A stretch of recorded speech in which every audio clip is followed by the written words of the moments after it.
بسم الله والصلاة والسلام عليك يا حبيبي يا رسول الله. مساء الخير البنات، نتمنى تكونوا يا ربي لاباس. مرحبا بكم في وصفة من وصفاتي. كما راكم تشوفوا البنات، اليوم جيت باش نحضر معكم صابلي بريستيج بذوق الشوكولا والكراميل. يعني صدقوني البنات اللي يعشقوا الشوكولا والكراميل الصابلي هذا حيجيهم بنين بزاف. نتمنى يا ربي انه ينال اعجابكم. وقبل ما نروحوا للمقادير وطريقة التحضير كالعادة البنات ما تنساوش تدعموني بالاشتراك في القناة، واللي دخلت من اول مرة نقولها مرحبا بك اختي. نتمنى يا ربي يعجبوك وصفاتي وتدعميني انت ثاني بالاشتراك في القناه وتفعلي الجرس هكا باش يوصلك كل جديد. ودرك حنروحوا للمقادير وطريقه التحضير على بركه الله. واول حاجه راح نبداو بها اللي هي عجينه الصابلي. واش راح نحتاج في عجينه الصابلي تاعي؟ كما راكم تشوفوا البنات هنا انا عندي 250 غرام تاع زبده. ديما نقول لكم الزبده لازم تكون بدرجه حراره الغرفه. بسم الله.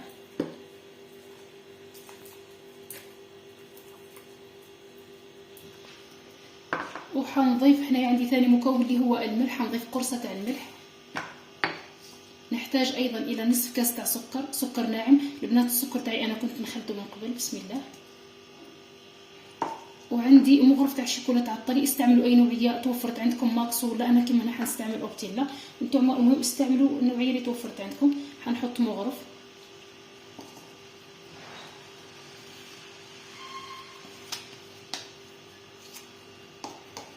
حندمجوهم مليح مع بعضهم بواسطه خلاط كهربائي ولا بواسطه اليد، يعني لكم الاختيار. بسم الله. ودركا كيما راكم تشوفوا بعد ما دمجت المكونات تاعي حنحصلت على قوام كريمي. واش راح نزيد نضيف؟ عندي هنايا مغرف تاع الفانيليا. انا حنستعمل الفانيليا السائله، نتوما يعني قادرين تستعملوا هذيك الغبره. بسم الله. يعني مغرف صغيره.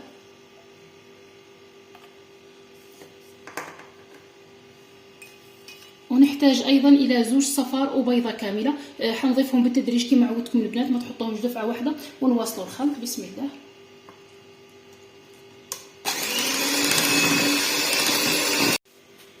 ودركا واش راح نضيف؟ كما راكم تشوفوا هنا عندي كاس تاع كاوكاو محمص او مطحون رقيق، يعني كما راكم تشوفوا بالشكل هذا. يعني البنات ترحبوه رقيق خلاص. دركا حنضيفه. بسم الله. ودركا واش راح نضيف؟ كما راكم تشوفوا هنا عندي زوج مغارف تاع كاكاو بني. بسم الله. الكاكاو البنات انا ثاني كنت نخلته، يعني بكل صراحه انا النواشف يعني نخلهم قبل كامل هكا باش يعني الفيديو ما يجيكمش طويل. بسم الله. ودركا واش راح نزيد نضيف؟ عندي هنايا كاس تاع نشا تاعي البنات ثاني راهو بالخول. بسم الله.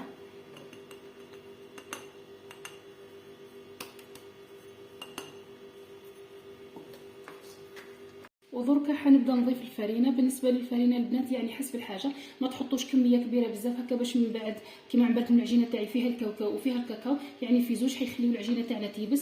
يعني نخليوها طريه المده اللي حتروبوزي فيها يعني حتحكم القوام تاعها. هنا عندي كيس تاع خميره كيميائيه. يعني البنات قلت لكم حنخلطو بصح ما نيبسوش العجينه. بسم الله. وكما راكم تشوفوا هذا هو القوام تاع العجينه تاعي. قلت البنات خليوها تكون يعني طريه نوعا ما. درك واش راح ندير؟ حنحطها داخل كيس بلاستيكي ونخليها تروبوزي لمده تاع 10 دقائق، ومن بعد نجي نشكلوها مع بعضها. ودركا كما راكم تشوفوا بعد ما خليت العجينه تاعي روبوزات 10 دقائق، دركا انا حنحلها على طاوله العمل. كما راكم تشوفوا ديما البنات استعينوا بكيس بلاستيكي هكا باش تبقى العجينه تاعكم محافظه على الطراوه تاعها، يعني ما تيبسش. خاطرش كون تضيفوا لها الفرينه حتزيد تيبس العجينه تاعكم ويجي الصابلي تاعكم نوعا ما يابس. دركا واش راح ندير؟ سمحوا لي البنات، انا حنحل العجينه تاعي على طاوله العمل. بالنسبه للسمك انا الصابلي تاعي بكل صراحه ديما نشريه شويه رقيق، ما نشريش خشين بزاف.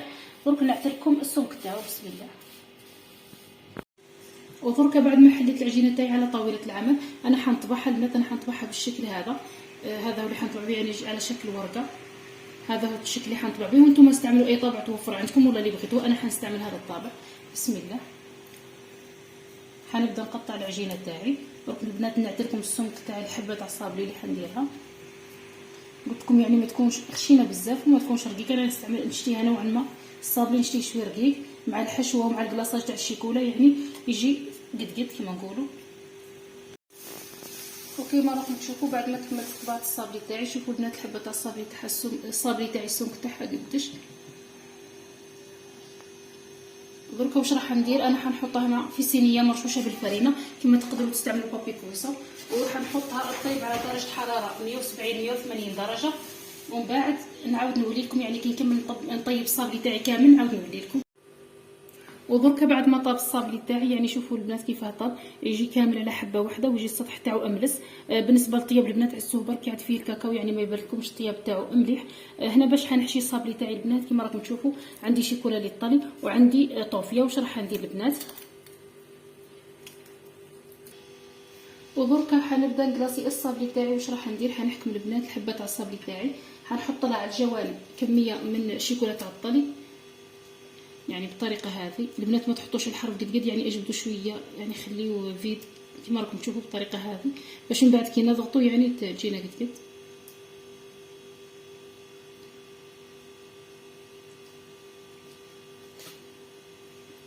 وبالنسبه للطوفيه انا حنحطها في النص، وحنحكم كميه من طوفيه حنحطها هنا في النص، وحنقفل الحبه تاعي نضغط عليها غير شويه برك بالطريقه هذه باش الشيكولا يعني يجيني الاخر، ونحطها هنا. يعني حنكمل بنفس الطريقه الحبات تاعي كامل، ومن بعد نروح ندخلهم للمجمد حتى يعني يجي يجمدوا، ومن بعد نجي نقلاصيهم مع بعضها. ودركا كيما راكم تشوفوا بعد ما حطيت الصابلي تاعي في الثلاجه يعني في المجمد، هذه الكريمه تاع الطلي كيما راكم تشوفوا هاي شغل يبست البنات. دركا واش راح ندير؟ انا هنايا عندي شيكولا، كنت شيكولا بذوق الحليب، كنت ذوبتها على حمام مائي، ضفت لها القليل من الزيت. درك البنات يعني خليوها تبرد شويه، ما ديروهاش سخونه. دركا واش راح ندير؟ حنقلاصي الحبات تاعي تاع الكاطو،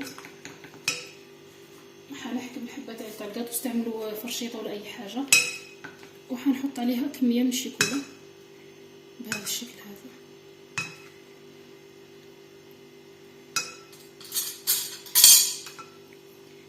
حاولوا البنات يعني تخبطوها باش تهبط الشيكولا هذيك الزايده، ما تجيكمش تبقى خشينه كيما راكم تشوفوا بالشكل هذا. وهنا البنات عندي بلاطو حنحط فيه، ديما البنات ثاني استعينوا كيس بلاستيكي هكا باش من بعد كي تجيو تهزوا الحبه تاعكم ما تلصقش. يعني هكا البنات انا حنكمل نقلاصي الصابلي تاعي كامل بنفس الطريقه، ومن بعد نجيو نحضروا مع بعضنا التزيين.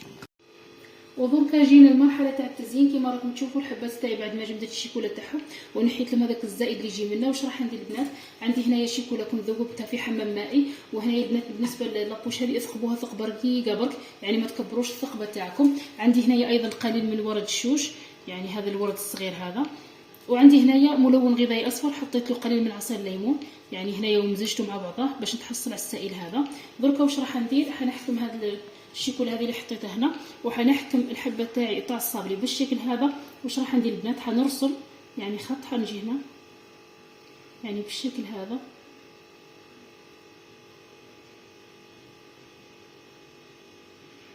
يعني البنات كما نقولوا هكا برك بالشكل هذا، ارسم بشكل عشوائي.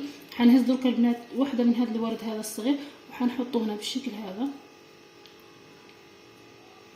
وحنجي لهذاك الملون الاصفر هذا اللي كنت خدمته وحنحط هنا يعني بالطريقه هذه.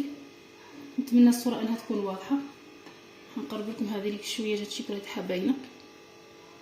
حنزيد ندير معكم واحده اخرى. بكم البنات حنحكم الحبه تاع الصابلي، وحنحكم هذيك الشيكولا اللي حطيتها في الجيب الحلواني هذا.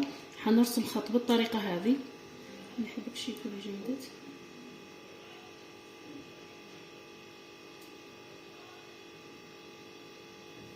يعني بالشكل هذا.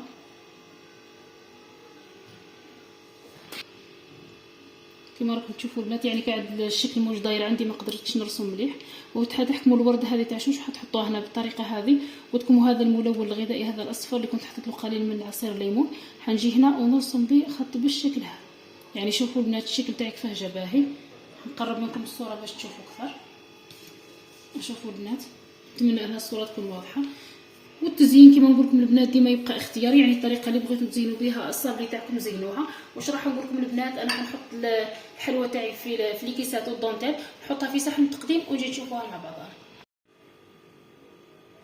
وفي الاخير البنات كما راكم تشوفوا هذا هو الشكل النهائي للصابلي تاعنا تاع نهار اليوم. البنات انا كنت زينته بالطريقه هذه، وانتم لكم حريه الاختيار، يعني زينوه بالطريقه اللي بغيتوها انتم. دونك البنات نحل قدامكم حبه وتشوفوا كيفاه جات من الداخل. صدقوني يا البنات يجي حنقرب منكم بصح الصوره باش تبان. شوفوا البنات الصابلي تاعي كيفاه جا، يعني صدقوني يا البنات يعني جا الشكل تاعو رائع بكل صراحه. والذوق ثاني ما نحكي لكمش. دوك البنات نقسم قدامكم حبه وتشوفوها كيفاه جات. صدقوني يا بنات غير حيجي هشيش ويجي بنين بزاف. نتمنى الصوره برك تكون واضحه. شوفوا البنات الكراميل والشوكولا. في الاخير واش راح نقول لكم البنات؟ تهلاو في رواحكم الى وصفه اخرى باذن الله، والسلام خير الختام.